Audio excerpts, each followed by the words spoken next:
Hello everyone, welcome to the video. Unfortunately last video we had a bit of a problem with the mic, that's now fixed. So what this video is going to be is re-looking at the Pathfinder Poison Plasma Blast build.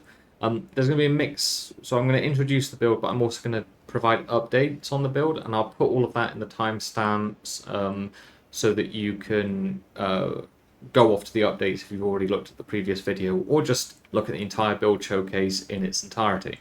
So with that being said, let's get into it. The first thing to note is we are a Pathfinder. It's got like a 2% uptake, which is surprising to me because what you get out of this build, we've done, as of yesterday, we've done Uber Arbiter of Ash. We one-shot the Uber Arbiter of Ash.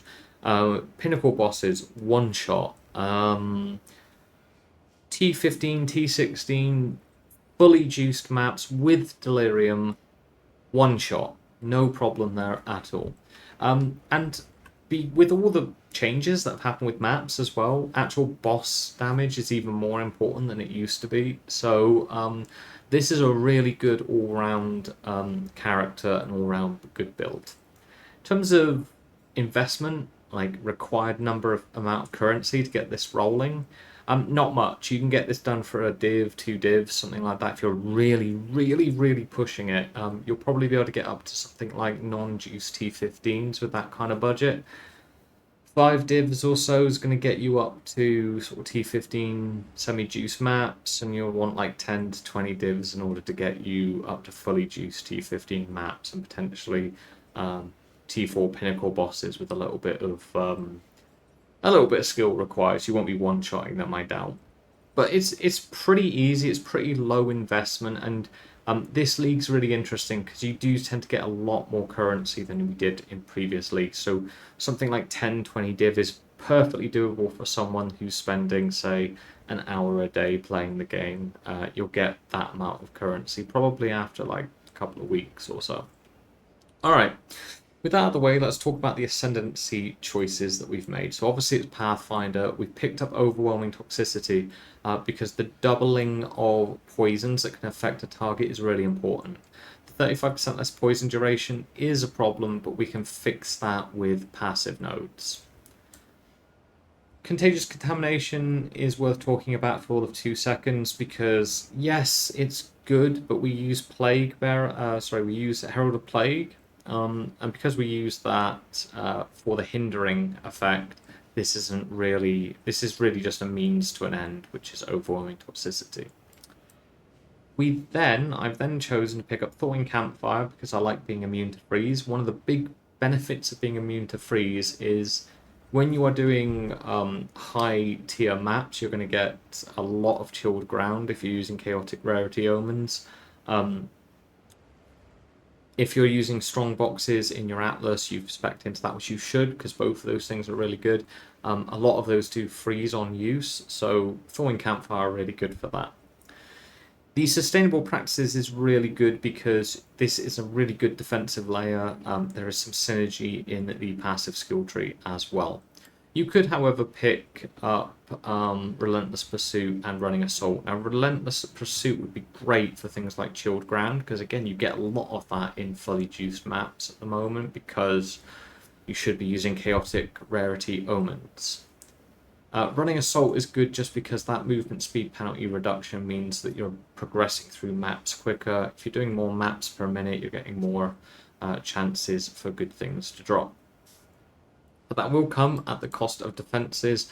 And I'd suggest picking this up first until you get a handle for the build and you get an idea of just how much EHP you actually have. I have a lot less EHP than I would potentially like, so I do tend to have a few oopsie moments where I just die. But the damage that I'm doing, I'm at kind of 2 million DPS at the moment, is more than enough to avoid a lot of those problems. And you'll see that later when we do a T4 Xesht run. In terms of the passive skill tree, we are picking up Honed Instincts, going into Vile Wounds, and then what we want there is to just go straight into picking up all of the poison clusters. There's a poison cluster here, here, here, here, and here. Pick them all up. That's the first thing you want to go through. I would go down to here, pick this up first. Probably pick this up Then go up to here and pick this up. Here, pick low tolerance up. And then go up to here and pick leeching toxins. If you're leveling this through the campaign, make sure that you prioritize getting 100% chance to poison. So poison chance here, you probably want to get that rather than poison damage, and then you can rejig the points as you progress through the build. Once you've done that, you've got a couple of choices. You can either progress through to here to get catalysis, which is really good. That has some synergy with sustainable practices, because 5% of physical damage from hits taken as damage of a random element means that sustainable practices kicks in where otherwise it wouldn't do. It's a small synergy, but it's an important synergy nonetheless. Additionally, we're getting additional elemental damage, of which is going to be pretty important because galvanic shards and plasma blast are lightning based skills. I think galvanic shards is 60% converted to lightning and plasma blast is 80%. Anyway, moving along, wasting is great, gives you extra duration of damaging ailments, which really helps because, you know, obviously we're losing 35% poison duration here. You're also getting some magnitude along the way as well. Do not bother picking this up until you've got Plasma Blast, but it is very good once you've got it, once you're wanting to one-shot bosses. The reason why is because when we get critical damage bonus, 40% is a lot, 25% flat increased damage is also fairly good. Once you've got, you know, if you do decide to go down here, the next thing you'll want to be picking up is defenses. So High Alert is great, gives you some stun threshold. Agile Succession is great because you get a bit of attack speed. You also get some flat evasion rating if an enemy is hit. If you've hit an enemy recently, which you more often than not will have. Then you want to go straight over to Enhanced Reflexes, which is going to give you some deflection rating. It's going to give you some dexterity. Bestial Skin is good. You want a fairly good chest piece for this to actually be useful. Probably getting this at the start of Act 4 is round about where you want to be. When you get a decent amount of energy shield on your helmet, pick up Subterfuge Mass, because getting 2 evasion rating for every 1 energy shield on the helmet is really, really valuable. Once you've done all of that, and by the way, you don't need to prioritize this. If you feel like you're dying too often, once you've gotten to sort of like here, so once you've got this and all the other poison nodes, once you've done that, you can just grab Escape Velocity. I'd get this as early as possible, and then you could forego this and instead just choose to grab High Alert, Agile Succession first, and then pick this up later. It's really up to you. It depends on what items you have available. Once you've done all of that, so now you'll be in a position, hopefully, where you've got all the poison nodes. You want to get 100% chance to poison. That's really, really important. If you do not have, you can pick any one of your skills here that actually has a hit. If you look at ailments and you don't have at least 100% on chance to poison, you need to make sure that you get this up to 100%. Part of this is going to be about getting these nodes. There's a node here. There's a node here, yeah, and there's 2 nodes here, 1 here and 1 here. The other part will be an item which is required, which is Plague Finger Goals Wraps, which can give you up to 36%, maybe 38%, but we'll talk about that later. Once you've got the 100% poison and you've got all of these nodes and you've got the defenses, it's now time to talk about critical hit chance and critical damage bonus. Now, critical hit chance is great for this build if you've got a weapon, crossbow, that has +2 critical hit chance as an affix. You want to be hitting about 4% as a minimum. 3.8% is passable if you're going to use the essence that gives you a guaranteed critical hit chance. But the higher you can get, the better. And the reason why is because base critical hit chance is going to really help you push up to 100% crit hit chance. Once you've done that, once you've actually got a weapon that has critical hit chance, you can then move over to Struck Through, get Heartbreaking while you're at it. Heart Stopping and Heartbreaking gives +10 strength and +10 intelligence, which helps you with stats as well, which is a nice bonus. You can then grab Preemptive Strike, which gives you 100% increased critical damage bonus against enemies that are on full life, which more often than not you're going to be doing. You're going to be one-shotting things with Galvanic Shards from full health to 0, and you're also going to be doing that with Plasma Blast, so that's basically a free critical damage bonus of 100%. Moving up to here, True Strike gives you some dexterity and some critical damage. Critical hit damage chance. You also get some critical damage bonus plus intelligence, and then Deadly Force as well. You get some increased damage after you've critically hit, and you get increased critical hit chance. So all in all, that's really good. That's going to get you up to around about level 90, close to. But you could also go further than that. You could also pick up Cooked if you want to, which gives you another 60% increased critical damage bonus at the cost of reduced global defenses.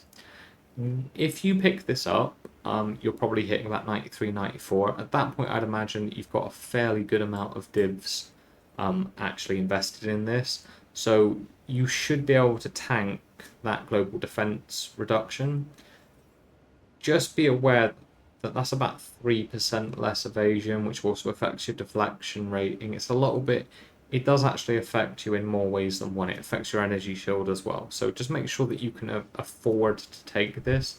If you can't, then you could go up to here, go to Throat Seeker instead. You could go for Proficiency for the extra dexterity, which would actually be 33, which allow you to get an extra affix on your gear instead. So there are a lot of other options that don't involve taking a hit to your global defenses. Let's talk about weapon sets. So I've decided to pick this up. So I have 2 weapon sets, although I have the crossbow, and then on the second set I have nothing. Now I might use a focus that gives me increased curse magnitude, but for now I'm kind of happy with what I've got here. So all I'm doing here is for weapon set 1, I'm just like using this as a way of sinking weapon points into poison chance, crit chance, etc. And then the weapon set 2, I'm using it to grab curse magnitude and intelligence so that I can make the requirements for despair. Because despair and other spells and other curses now require you to have the right level of curse to affect monsters of a certain level. So level 19 is kind of important here. Yeah. By being able to do this, you don't have to care about always having 147 intelligence, which is really useful. And then for weapon set 1, you can just focus on strength and dexterity. Alright, the only other thing to talk about on the passive tree is the choice of jewels. So really I would default to this kind of jewel. Chance to poison is really good because it allows you the flexibility to remove these nodes and add this point elsewhere. Critical hit chance is okay, but you could choose something else if you wanted to. Duration of poison as an example. Increased magnitude to damaging ailments when you inflict a critical hit is really, really good for this, as well as magnitude of poison you inflict. So something like that is really good. Getting 3 of these, which is what you're going to have. You're going to have a slot here, you're going to have a slot there, and you're going to have a slot here. That's really good, and you could take it that far and not spend too much more than a couple of 100x.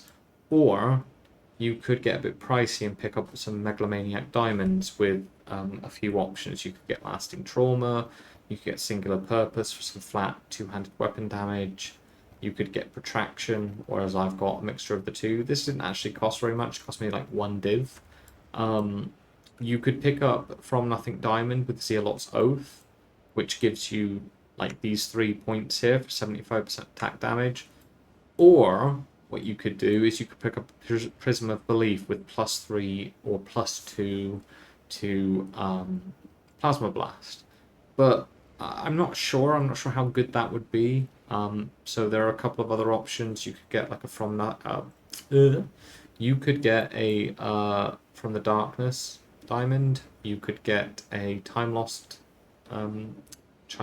Jewel here instead, because you've got quite a few nodes around here. If you do that, you want to make sure that the weapon sets are not affected in a bad way. So maybe if you've got something that would be beneficial for weapon set 2, you don't want that being lost when you change, if that makes sense. So there are a lot of options, but really, when in doubt, just default to this kind of jewel. Just get 3 of these and you'll be more than fine. Alright, let's talk about the skills. Okay, so the 2 main skills, Galvanic Shards and Plasma Blast. Galvanic Shards is for clear and Plasma Blast is for bossing. So Galvanic Shards has Ratha's Assault in it. This is the most expensive support gem that you will need. Well, not need, but it would be good to have. 7 div at the moment, it's quite expensive. You can make this build work perfectly fine without it. Your experience ends up looking like this. Now, if you get a different crossbow with extra bolts loaded, it will look very different and much better. You can add another support here to further increase the number of bolts or increase the reload time, etc. So it's not the end of the world if you cannot afford this. It's just nice to have. And the reason it's nice to have is because now you can dodge roll, fire off 3 bolts, and then dodge roll again.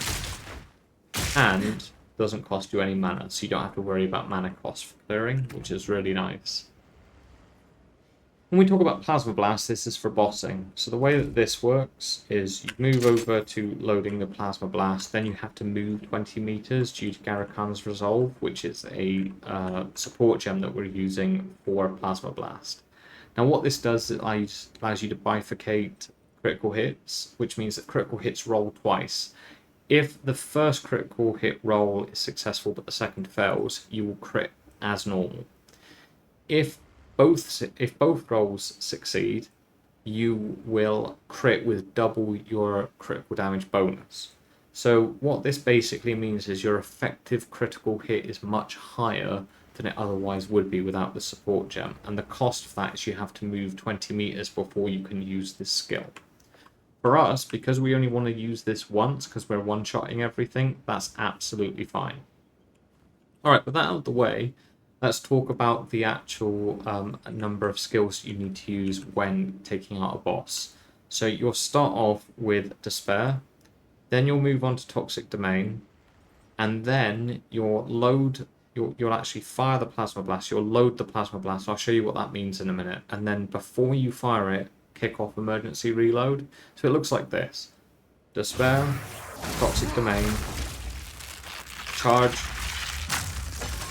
use your emergency reload and fire before this curse leaves, right? And you want to keep this curse up as much as possible while the boss is there, so that you're not having your poison be affected by their chaos resistance.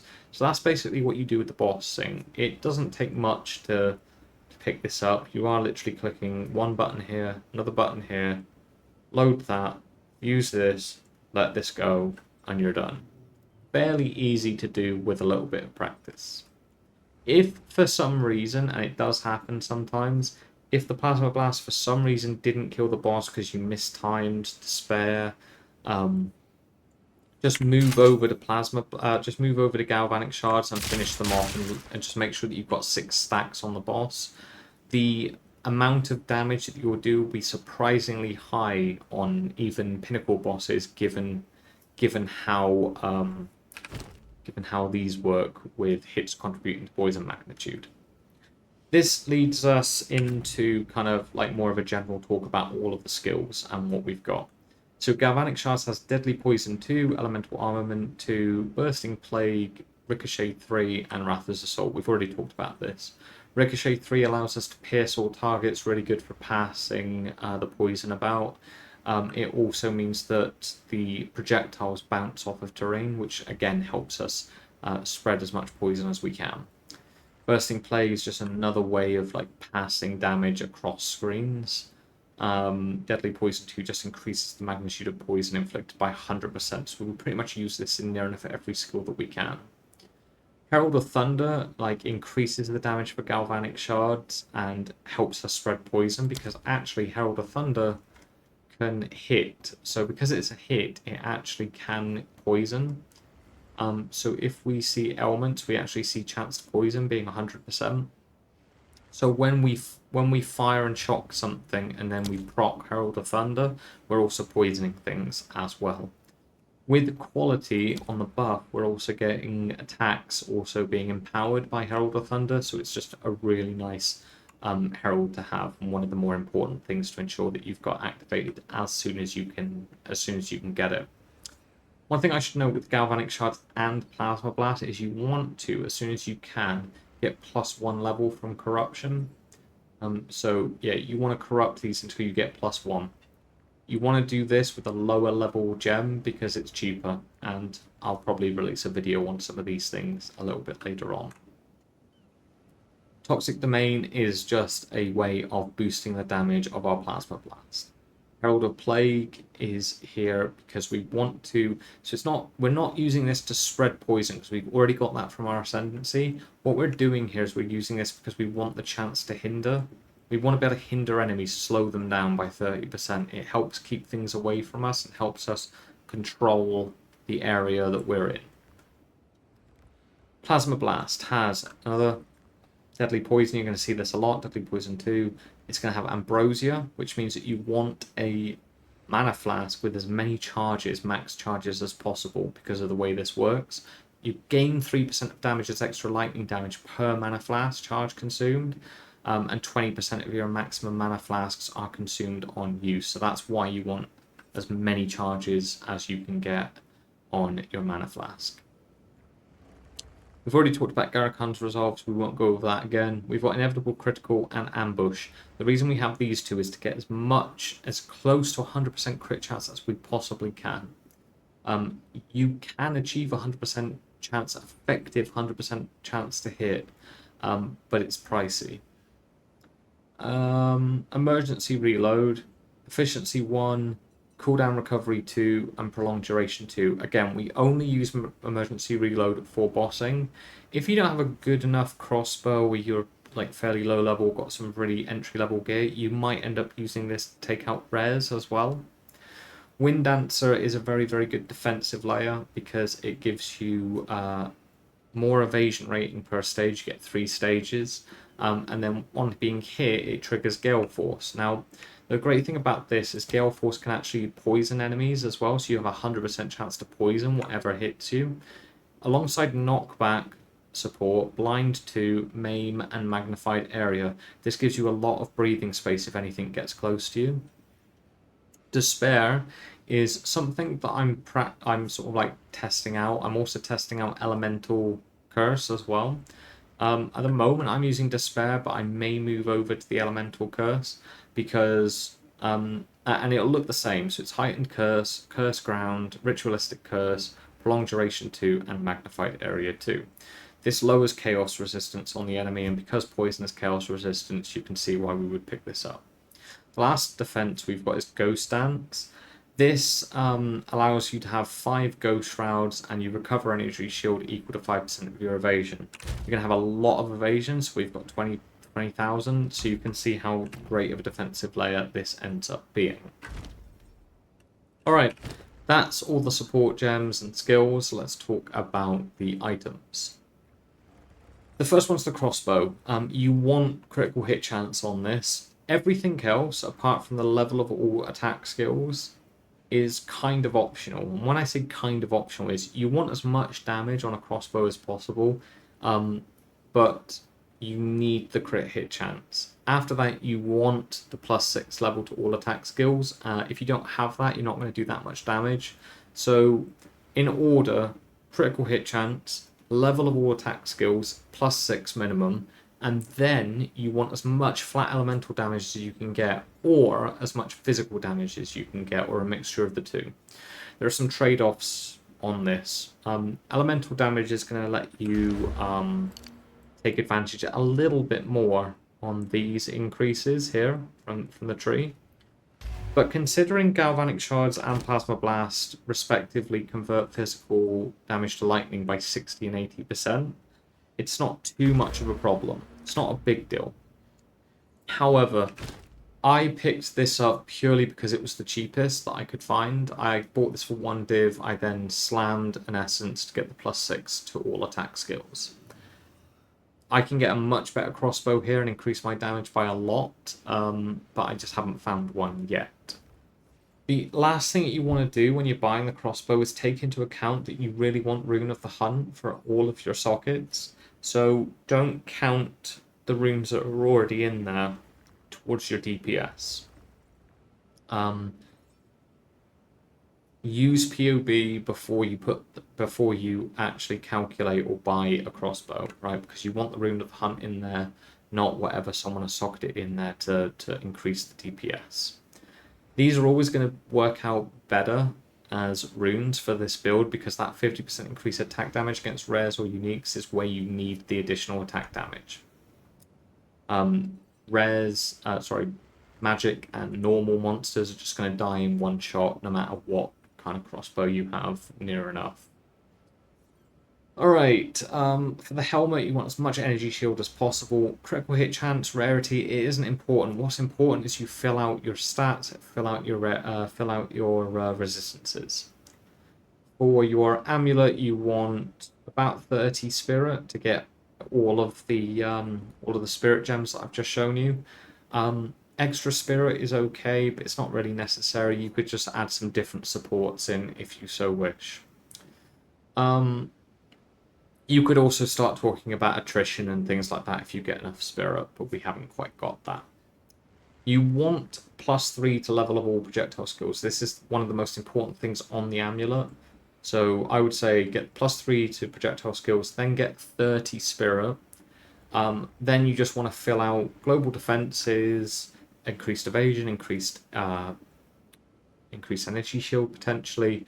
But you really want to make sure that you're getting, if you need them, resistances and stats as a priority after the projectile skills and after the spirit. For the rings, you want flat damage. Fire, cold, and lightning is what I've gravitated towards. You could use physical. I don't think it'd be a problem. Again, after that, your main focus should be on resistances and stats. For the chest piece, you want as much evasion as you can get. I'd say get the deflection rating as well. If you're not on a budget, you could pick up a Corsair base, which would then allow you to move faster while using skills. But that does get pricey. You don't need 2000 evasion rating to start with. You could start with something a little bit more, so you could get a budget-friendly item here.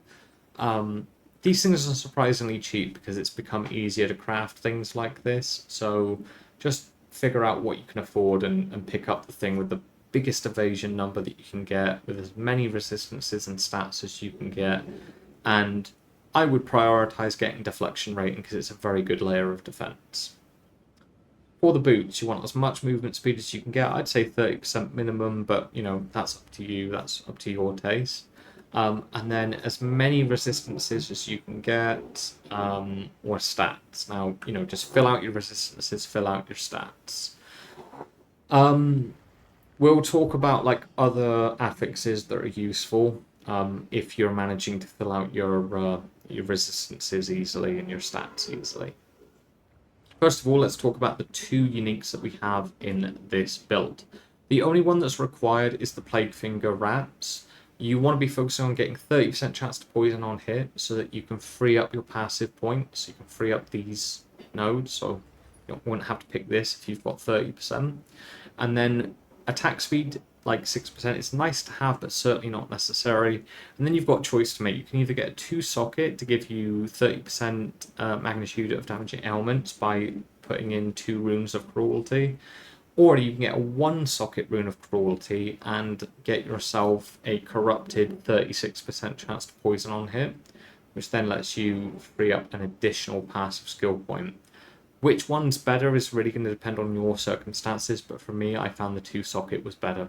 And I think 99% of the time, 2 sockets is going to be better than the extra chance to poison on hit. The last unique is not required. You could pick up a rare belt with 3 resistances or 2 resistances plus some stats if you wanted to. Or you could maybe look at an ingenuity, but they get really expensive. What this allows you to do, and you want to make sure that this is for gloves, you want to make sure this says gloves, and then you want to make sure this is at least 100%. And then you can place in runes of cruelty as if this was a glove, as if this item was gloves. and then it increases the effect by 100%, so you end up getting 60% increased magnitude of damaging ailments. So just from your items, you're getting 60 here and 30 there, which is like a really nice increase, right? Alright, so let's say that you easily somehow manage to get like all of your resistances, all of your attributes. Let's just talk about what else you could pick up.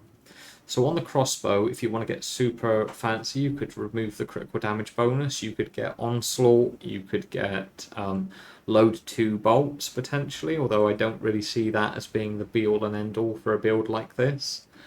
You could get much higher critical damage bonus, much higher critical hit chance would be a big upgrade.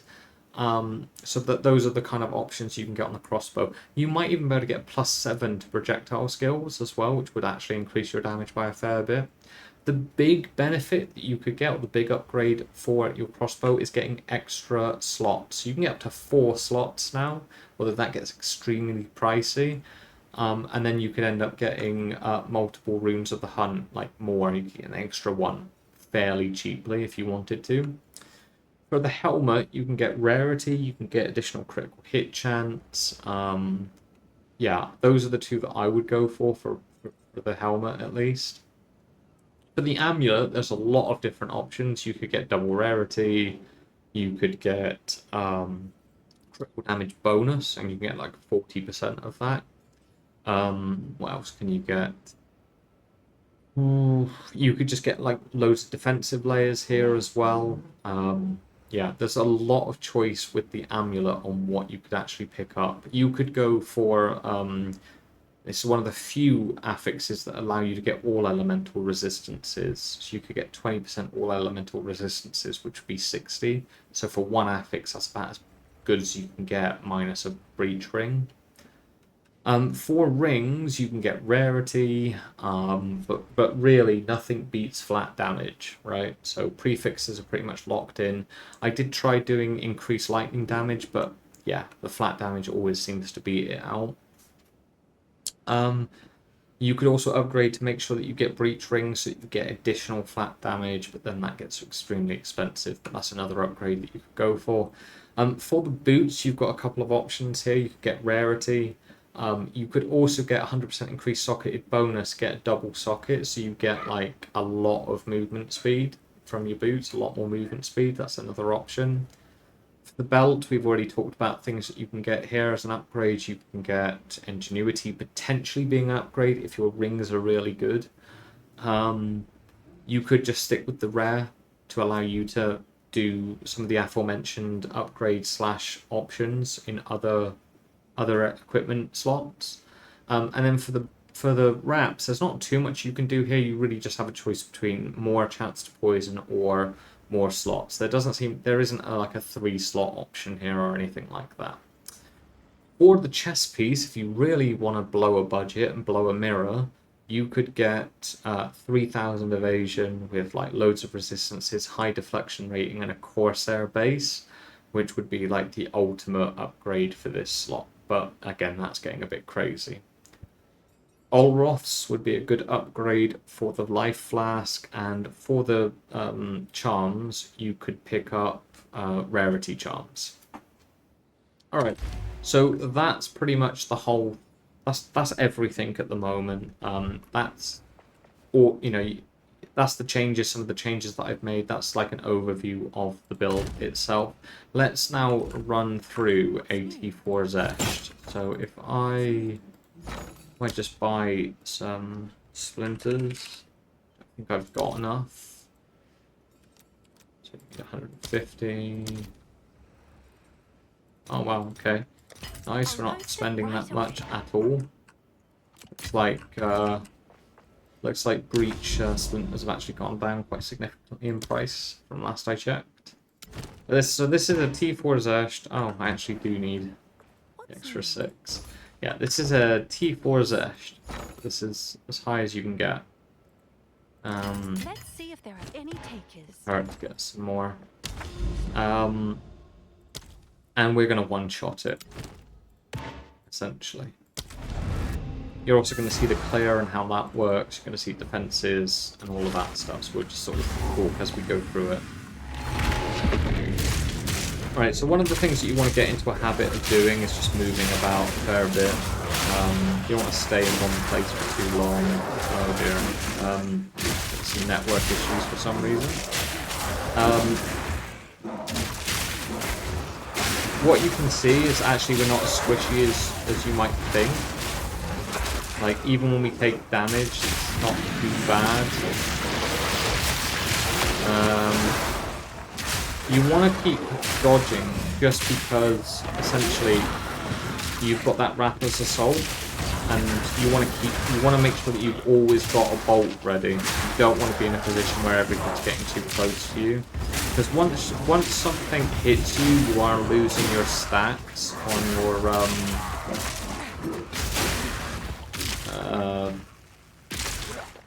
Wind Dancer. You lose a bit of evasion there, which then makes you a little bit more susceptible to following damage. But again, like, at no point have I currently felt like I've been in danger of getting one-shot by the trash box, or even the res. And mostly that's just because we're doing an incredible amount of damage. The things that just don't have much time to do the damage that they're doing. So your experience might differ if you're on a budget, right? So you don't think that you're going to be able to do this right off the bat. It's going to take a bit of investment, a bit of time. But once you've got the gear, this is going to be fairly chill to do.